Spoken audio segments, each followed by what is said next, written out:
Berger de mon âme, je te donne le plein contrôle.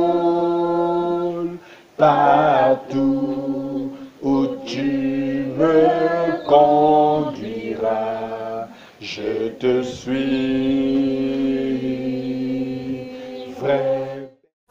Un homme n'est pas un automate, c'est pas un robot. C'est pas quelqu'un qui exécute juste des actions parce qu'il est programmé à les faire. Mais c'est parce qu'il réfléchit. C'est parce qu'il rentre au-dedans de lui-même, comme le fils prodigue qui est rentré au-dedans de lui-même parce qu'il avait commis un acte. C'est seulement quand il est rentré en lui qu'il a réalisé la gravité de l'acte qu'il avait commis. Il est important qu'on rentre en nous lorsqu'on se rapproche du Seigneur, lorsqu'on chante un cantique, lorsqu'on lit la parole de Dieu, lorsqu'on se met en prière. Donc, quand on chante des cantiques, il est important toujours de réaliser ce qu'on dit. Et parfois, les paroles des cantiques sont tellement puissantes que quand on les chante sans les réaliser, ça ne nous fait pas du bien. Berger de mon âme, je te donne le plein contrôle. Partout où tu me conduiras, je te suivrai. C'est ce que le chant dit. Partout où tu me conduiras, je te suivrai. Un peu comme Abraham avait fait quand on a parlé d'Abraham la dernière fois. Abraham, partout où le berger de son âme l'avait conduit, donc partout où Dieu le conduisait, il suivait. Mais ici, ce n'est pas par hasard. Quand on dit berger de mon âme, on peut simplement dire mon berger. Et quand David va jusqu'à dire mon âme loulée, pourquoi il avait fait ça? David était obligé d'interpeller son âme. Il dit mon âme loue, c'est-à-dire ici donnait même un ordre à son âme. Loue l'Éternel. David lui-même exhorte son âme. Pourquoi? Parce qu'il y a parfois une lutte entre ce que l'âme veut faire et ce que la chair veut faire. Et le cantique dit berger de mon âme, pas seulement mon berger. Quand on dit Dieu est notre berger, en fait, il doit être notre berger dans la vie, mais aussi le berger de notre âme.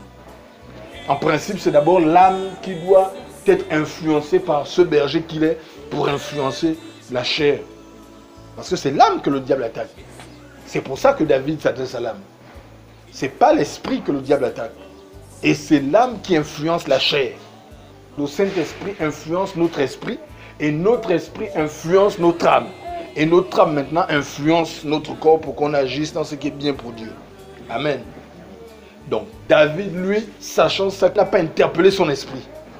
Parce que l'esprit est directement influencé par le Saint-Esprit. David a interpellé son âme. La Bible dit que Satan est l'ennemi de nos âmes. Lorsque le diable vient attaquer, il attaque notre âme pour que l'âme entraîne le corps dans le péché. Quand on voit l'église de Corinthe, Paul vient, il matraque, il reprend sévèrement. Pourquoi? L'église de Corinthe est l'église où tous les 9 dons spirituels étaient manifestés. Mais quand on lit les Écritures, c'est aussi là-bas où il y avait le péché qui abondait. C'est-à-dire le péché avait abondé. Le diable avait réussi à les détourner. Mais pourquoi? C'était dans la chair. Ça veut dire quoi? Ça veut dire que quand le Saint-Esprit vient, il influence notre esprit. Mais maintenant, quand on ne donne plus accès à notre âme au Saint-Esprit, c'est là où la chair prend le dessus. Le Saint-Esprit peut être dans quelqu'un et la personne peut marcher par la chair. C'est pour ça que la Bible dit marchez selon l'esprit et vous n'accomplirez point les désirs de la chair. Mais la Bible ici ne s'adresse pas à un païen. Parce qu'on ne peut pas dire à un païen marche selon l'esprit. Non. Ça s'adresse à celui qui a reçu l'esprit de Dieu. Ça s'adresse à celui qui a l'esprit en lui.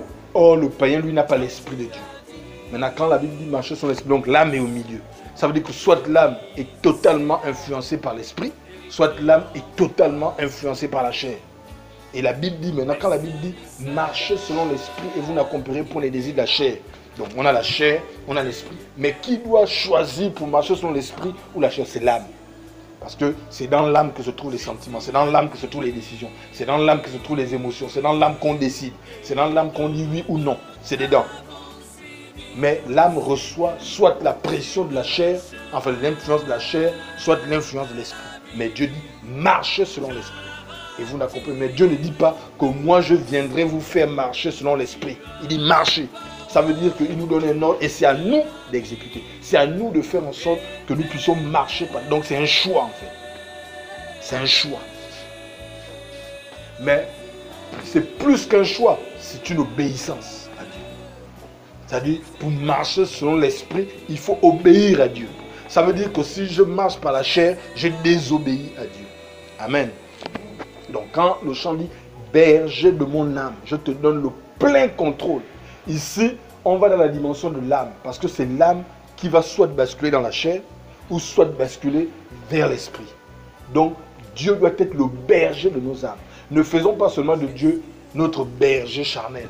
C'est-à-dire, on dit, bon, ok, il est le berger, celui qui pourvoit nos besoins. Ça veut dire quoi? J'ai besoin de manger, j'ai besoin de... Ok, mais au-delà de ça, il faut qu'il soit aussi le berger de nos âmes.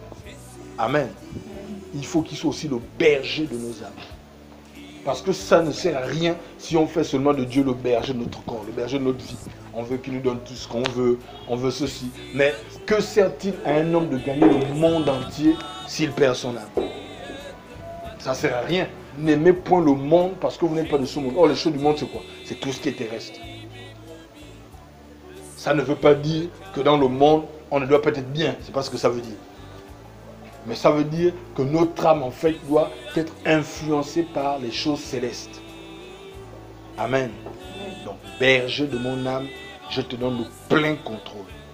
Partout où tu me conduiras, je te suivrai. On dit partout où tu me conduiras. Ça veut dire quand on dit tu me conduiras, je te suivrai. Ça veut dire qu'il y a quelqu'un qui te guide et il te dit suis-moi. Il ne t'attrape pas de force. Il te dit suis-moi. Ça veut dire que toi maintenant tu prends la décision de suivre. Ou tu prends la décision de ne pas suivre.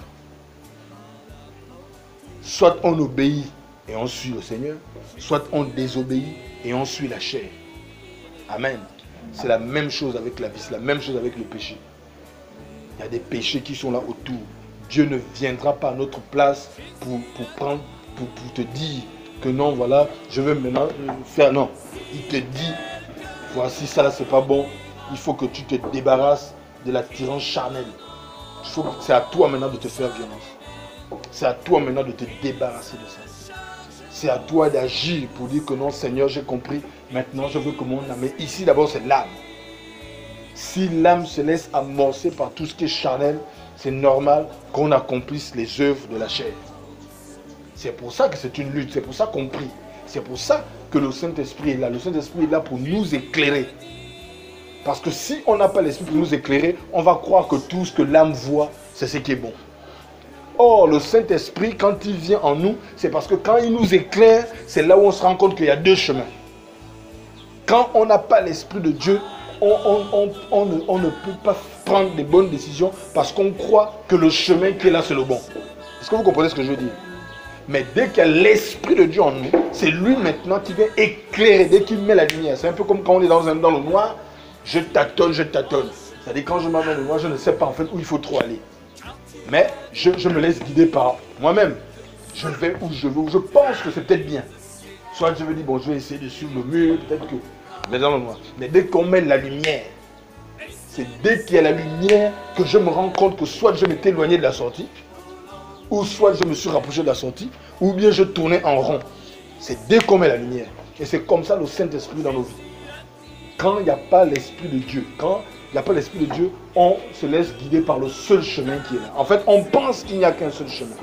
Mais dès que l'Esprit de Dieu vient, c'est lui maintenant qui nous fait réaliser qu'en fait, en plus du chemin qu'il a, donc, en plus du chemin de la chair, il y a le chemin de l'âme, de l'esprit plutôt qui est là. Il faut maintenant que l'âme fasse un choix. Il a dit, je mets devant toi la vie et la mort, choisis la vie afin que tu vives. Donc c'est important.